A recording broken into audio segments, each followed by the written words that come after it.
Hi guys, magandang gabi guys. Guys, mag-ingat tayo guys.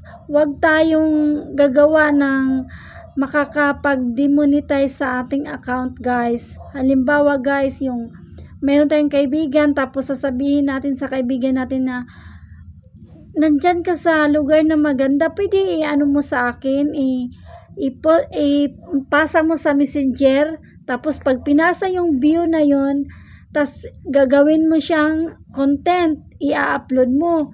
Yun guys, pwede kang ma-demonetize niyan guys. Yung galing sa messenger na mga pinapasa lang sa'yo guys, tas gawin mong content, pwede kang ma-demonetize guys. Kaya mag-ingat guys. Okay guys, ito ay ano lang guys, tips ko lang guys upang makatulong dahil marami-rami na akong napanood guys na mga ganyang ano guys, problema. Kaya ingat guys sa paggawa ng content na hindi tayo kumukuha ng galing sa iba tapos ipapasa lang sa messenger.